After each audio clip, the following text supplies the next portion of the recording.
সকলকে আমার জয়গুরু। আবারও চলে এলাম সৎসঙ্গের খবর নিয়ে নয়, আজকে চলে এলাম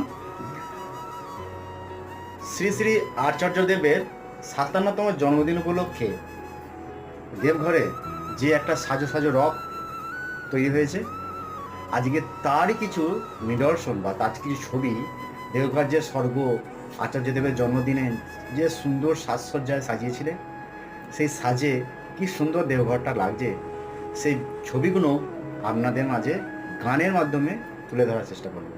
আচার্যদেব বলতে যারা অনেক পুরনো দীক্ষিত মানুষ, যারা নবনতুন দীক্ষিত মানুষ, তারা যেই তাকে পরম পূজনীয় বাবাইদা হিসেবে জানেন, তিনি আচার্যদেব।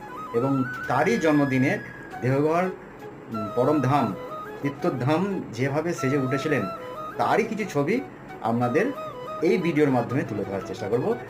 আবারও বলছি, আজকে এই